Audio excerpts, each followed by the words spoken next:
A paz do Senhor, meus irmãos, minhas irmãs, sejam muito bem-vindos ao nosso canal É Tempo de Ensinar EBD, um canal exclusivo para os amantes da Escola Bíblica Dominical. Você aí já me conhece, eu sou Adriano Ricobelo, sou professor da Escola Bíblica Dominical e teólogo por formação. Hoje nós estamos aqui para mais uma aula incrível, uma aula espetacular, ao qual irá nos trazer bastante conhecimento sobre os acontecimentos dos séculos passados.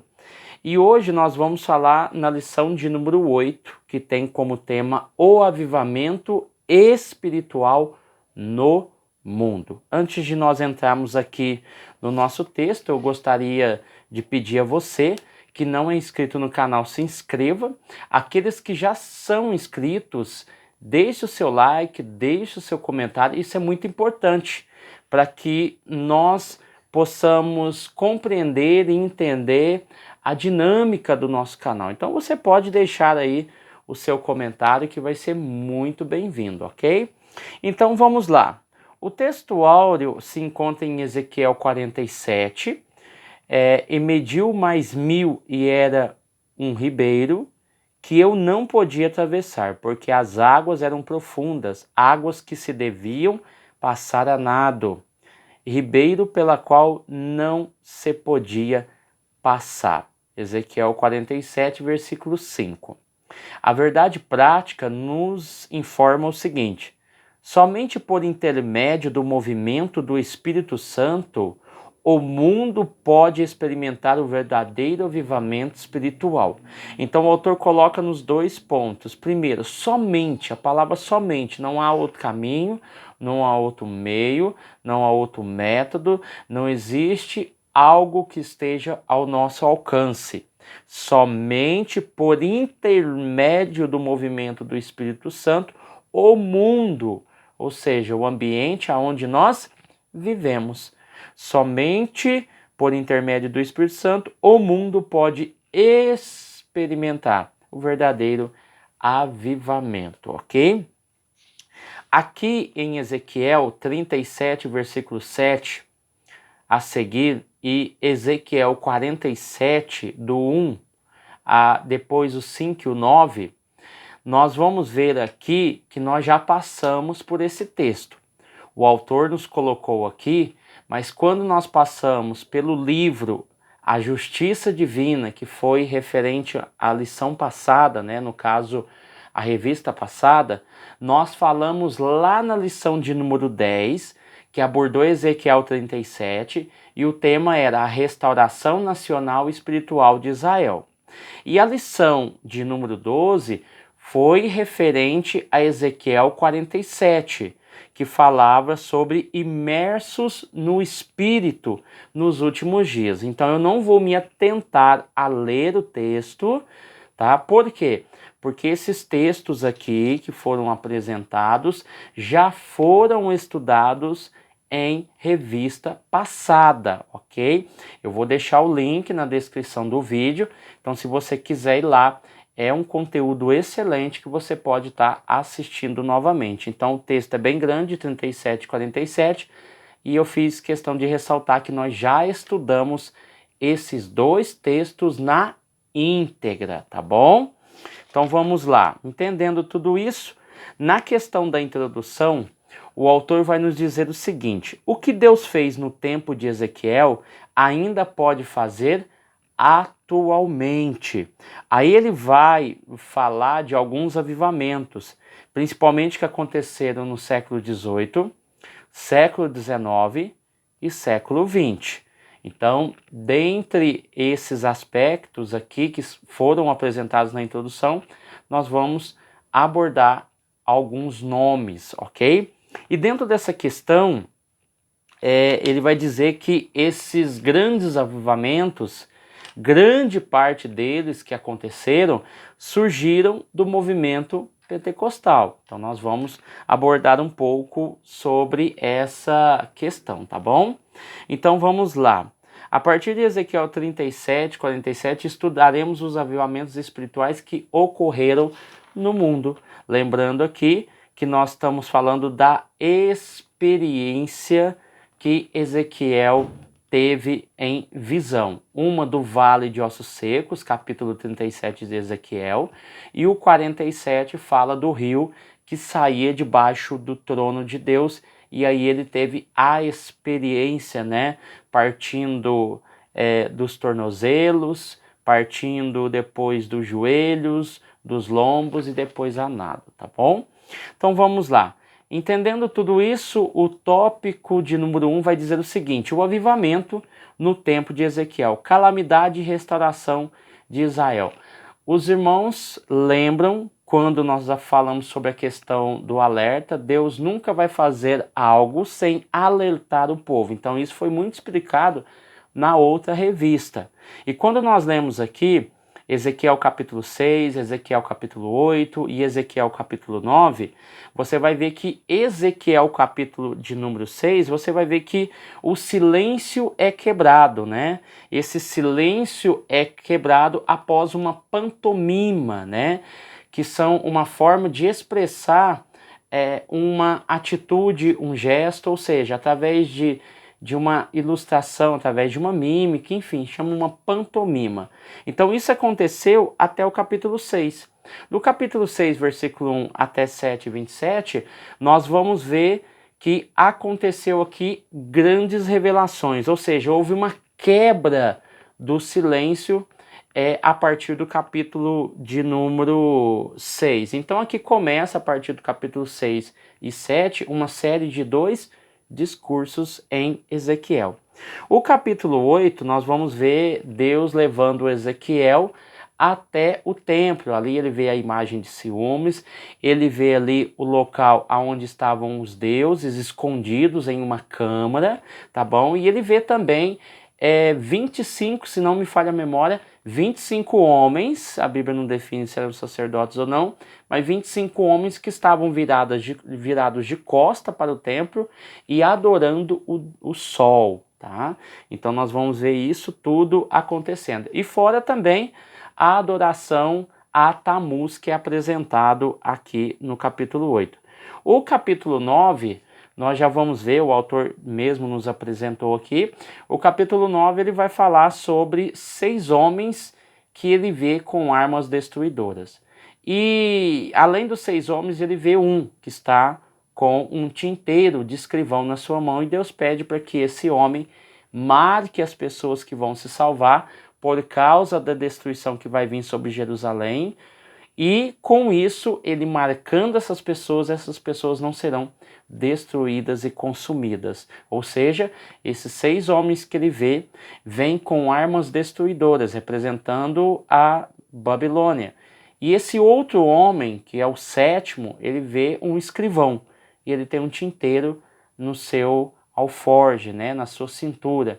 E aí, Deus pede para que ele marque essas pessoas, para que elas possam se salvar, ok? Então aqui nós temos um resumo dessa calamidade e restauração de Israel, tá bem resumida aqui.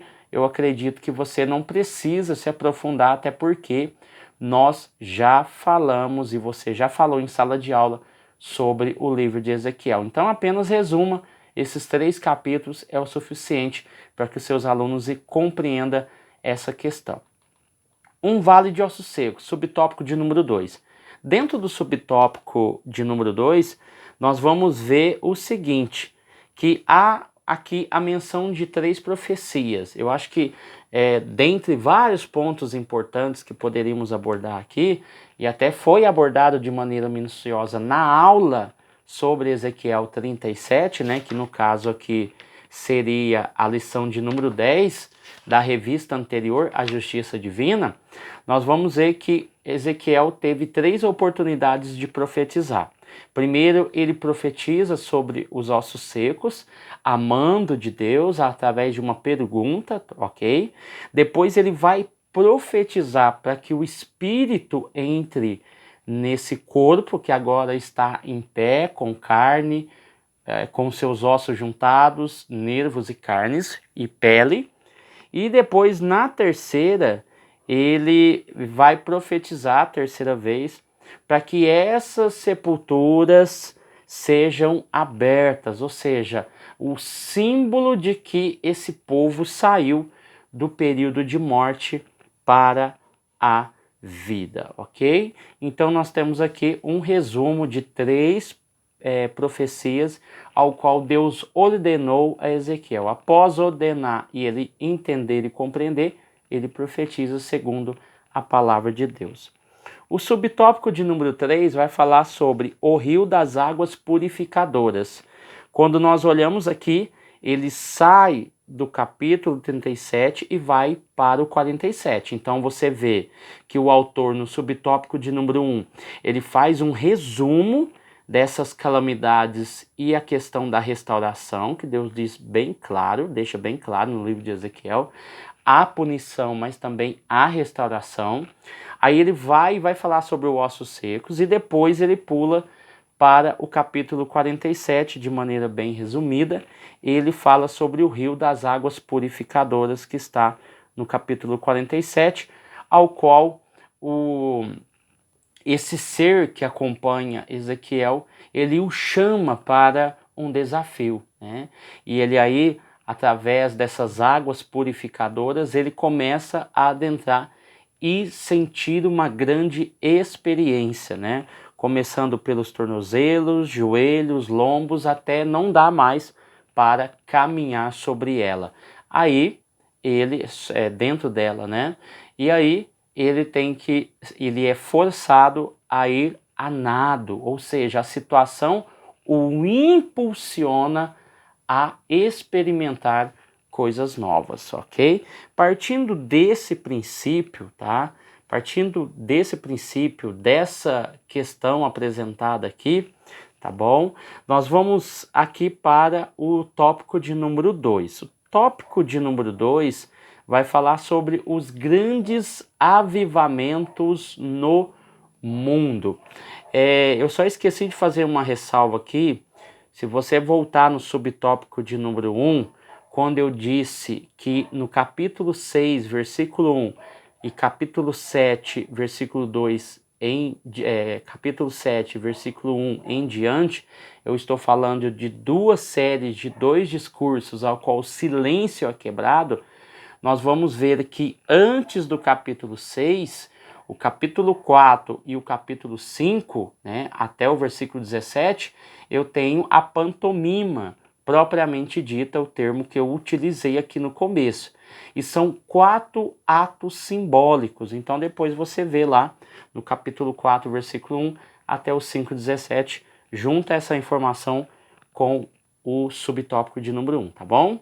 Me desculpe aí, acabei me equivocando aqui e adiantando o assunto, tá bom? Então vamos lá. Os grandes avivamentos no mundo. Aí aqui nós partimos do pressuposto de que esse avivamento que aconteceu lá no passado foi importante para que ele não morresse e a nação de Israel continuasse existindo e tivesse a sua missão continuada. E daí, os grandes avivamentos, como esse apresentado no livro de Ezequiel, que é também caracterizado como um avivamento, né? O avivamento traz esperança, traz solidez, o avivamento ele traz conforto e muita espiritualidade para aquele povo. Então nós vamos falar aqui sobre os grandes avivamentos no mundo. Eu queria apresentar aqui, eu acredito que os irmãos já tenham lido, já tenham visto, esse livro aqui chama Heróis da Fé, é da CPAD, muitos irmãos já devem ter ele, de Orlando Boyer, né?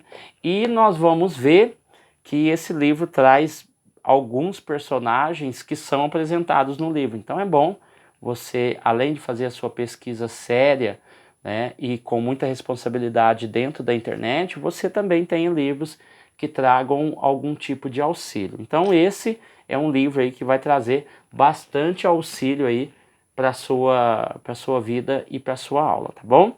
Então na Europa nós vamos ver aqui que houve períodos em que o continente europeu estava em situação idêntica à do povo de Israel.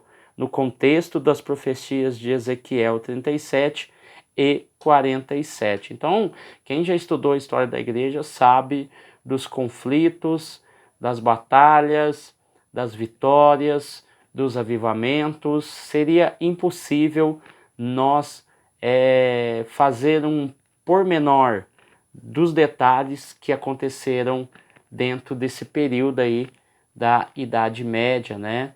Que foi um período ao qual surgiu aí a partir do século XV Martinho Lutero com um avivamento também. Antes dele também houve grandes homens que fizeram diferença na igreja, e a partir de Lutero também houve homens que fizeram a diferença. Então, falando de missões modernas, tá? Não tem como nós deixarmos de falar, quando nós estamos falando de Europa, de William Carey, né? William Carey, ele foi o pai das missões modernas. Pesquise sobre ele, estude sobre ele, porque ele é a peça-chave para o entendimento das missões modernas na Europa, tá bom? Ele era sapateiro, ele era um pastor, e a grande dificuldade, o pulo do gato, a palavra-chave, o entendimento-chave sobre essa questão é que o maior problema existente naquela época era o calvinismo, ou seja, Deus salva quem quer. Então, para que a igreja vai fazer missões? Para que a igreja vai pregar o evangelho, sendo que Deus chama os seus escolhidos, aqueles que foram predestinados? Então, a igreja, ela entra numa inércia, a igreja protestante, por causa desse pensamento calvinista, tá? Então, o William Carey, ele foi um homem que fez toda a diferença. Por quê? Ele foi para a Índia, ele traduziu a Bíblia para 3 idiomas, ele fez uma grande obra na Índia, né? Depois ele teve que sair da Índia, enfim, ele tem uma história muito bonita. E quando nós olhamos para isso, tem uma frase muito interessante dele que ele diz o seguinte, preste atenção: realizar grandes coisas para Deus, esperar grandes coisas de Deus. Então, pare, analise e reflita. Realizar grandes coisas para Deus. Esse é o nosso propósito. Esperar grandes coisas de Deus. Essa é a recompensa. É por isso que esses homens fizeram muito a diferença. Então, quando você vai estudar missões modernas, parte de William Carey, ok? Então vamos lá. Na Alemanha, o conde Zinzendorf, tá? 1722, tá bom? Nós vamos ver que ele tem essa identificação com os irmãos morávios, ok? E tem a ideia da ênfase da religião do coração. É uma ênfase muito grande, é uma forma de entender o avivamento dentro dessa esfera religiosa, o sentir, o abraçar, o experimentar o poder de Deus que havia se enfraquecido, tá? Então você vai ver que essa influência conquistou o coração de Zinzendorf. E com isso, quando os morávios são citados aqui, tá? Nós vamos ver que os morávios, eles, no ano de 1760, já havia, olha para você ver, por volta de 1722, os irmãos morávios, eles enviaram, até 1760, eles enviaram 226 missionários a 10 países, totalizando aí uma média de 3.000 conversos, tá? Então, os morávios, eles tiveram, o próprio nome vem, né, da Morávia.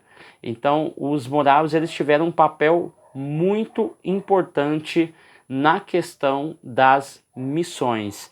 E o conde Zinzendorf, ele fez parte desse chamado e dessa missão, tá bom? Ele liderou os morávios, né, num fervor missionário que se espalhou pelo continente europeu e chegou à América, ok?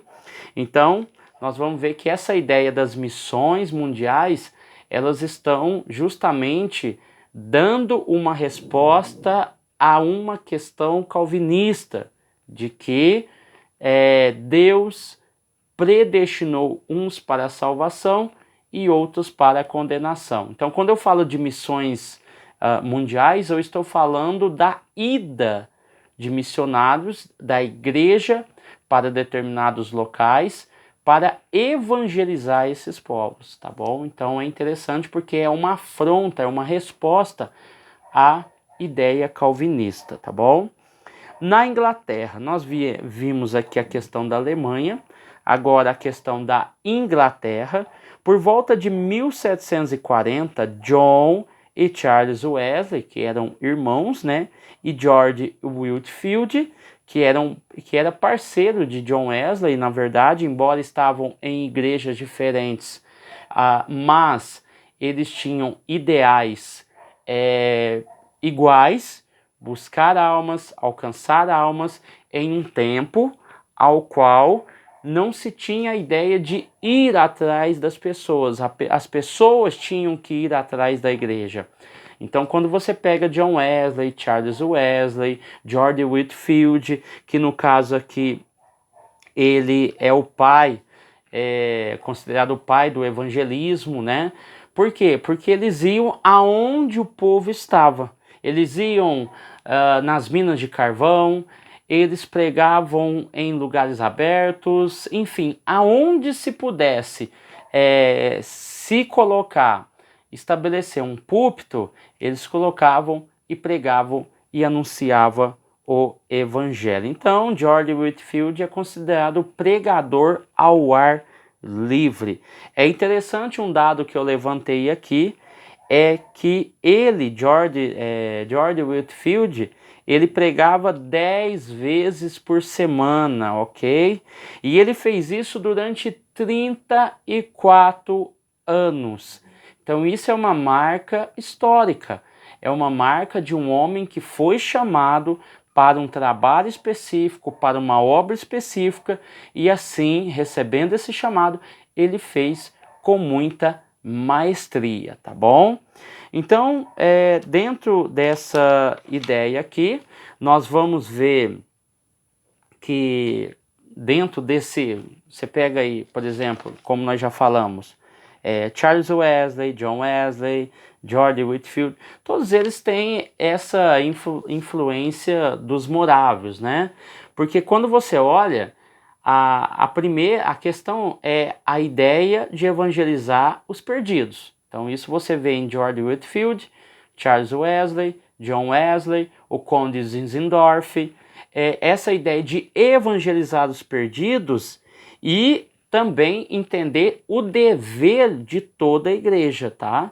E não somente de um indivíduo, tá? Então, essa responsabilidade de evangelizar, levar a palavra de Deus, não estava atrelado a um indivíduo somente, mas sim a toda a igreja.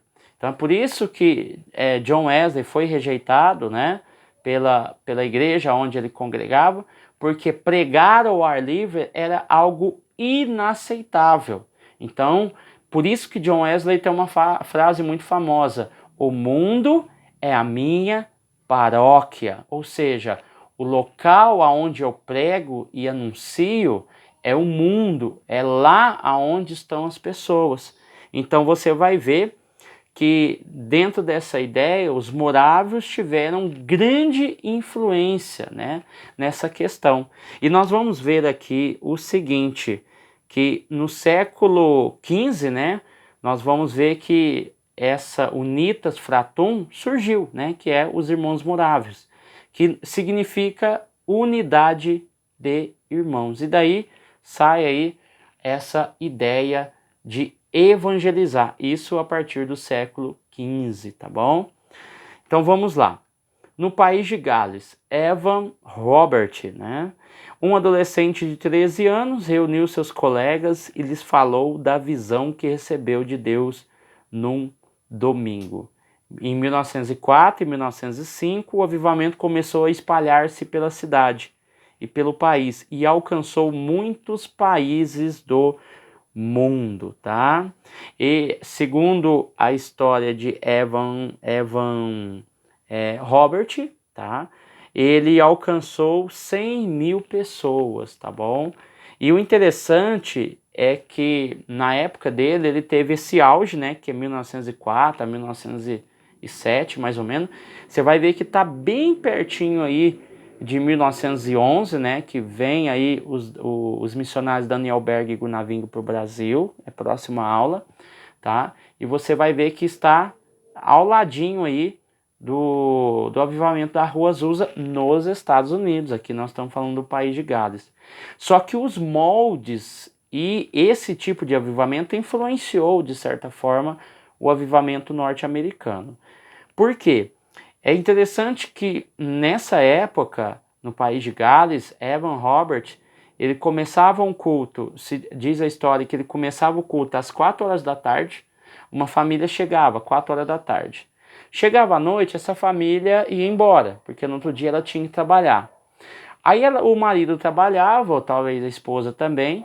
Quando eles voltavam para o culto ainda estava acontecendo, né, à noite. Ou seja, é um culto que vem acontecendo de maneira ininterrupta. Parece que está rolando aí nas redes sociais aí um culto numa igreja aí que está varando dias, né? Dias e dias. Isso não é algo novo. É necessário? Sim, mas não é algo novo. Isso já aconteceu lá em 1904 a 1905. Então, quando as pessoas chegavam no culto, o culto ainda estava acontecendo. Então, esse auge foi mais ou menos 1905 até 1907, ao qual a última imagem que se tem é de um púlpito, né, de Evan Robert pregando e várias pessoas em volta de um campo aberto. É a última foto que se tem é de Evan Robert na sua última ministração, ok? Então foi aí um início desses avivamentos que vieram posteriormente, tá bom?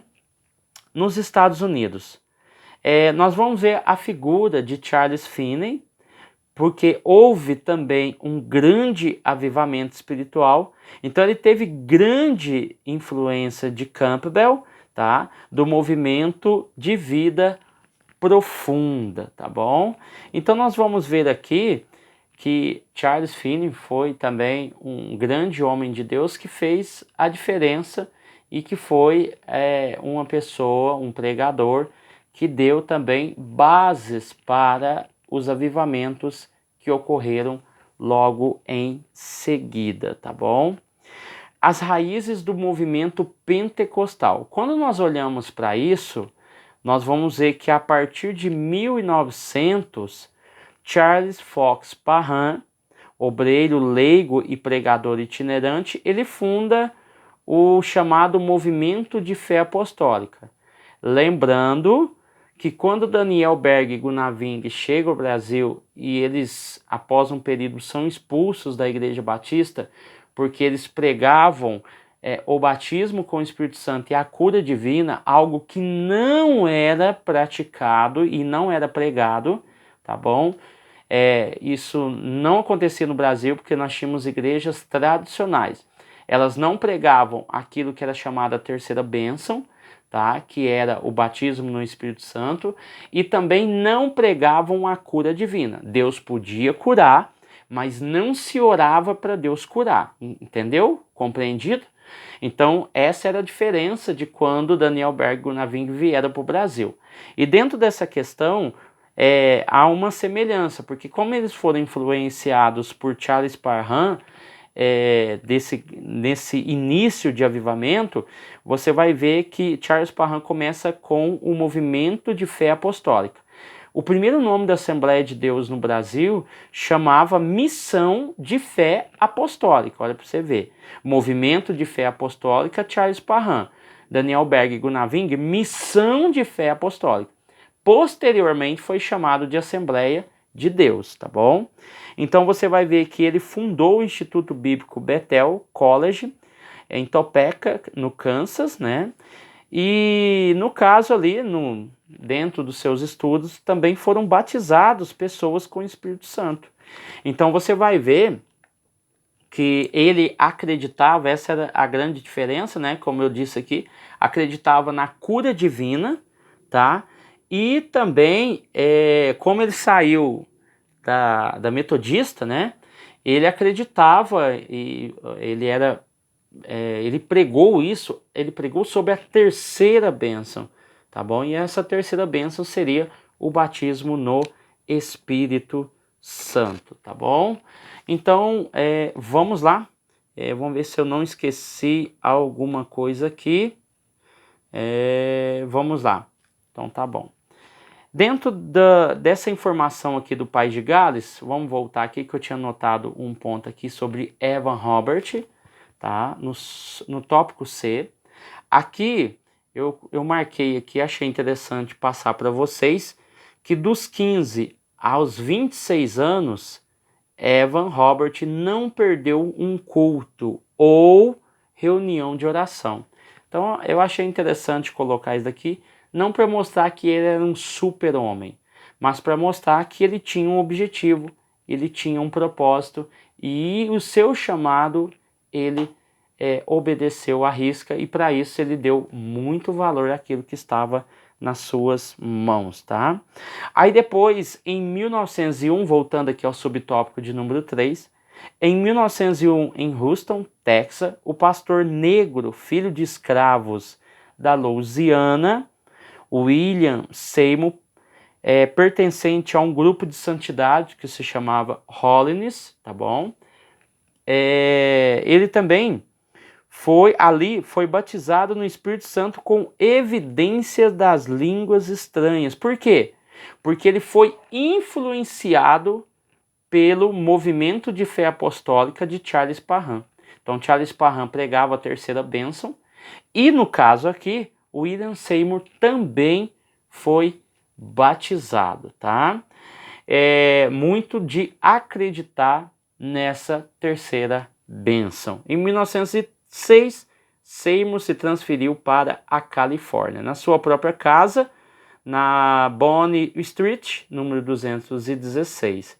Depois ele descobre um salão, tá, na Rua Street, 312, né, na Rua Azusa, em Los Angeles, aonde fundou a missão evangélica de fé apostólica, tá?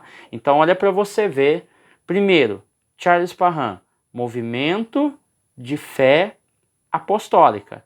Por que movimento de fé apostólica? Primeiro é um movimento de avivamento dessas igrejas que estão sendo consideradas inertes, não se movimentam. Então é um movimento do mover do Espírito Santo através dessa terceira bênção, tá?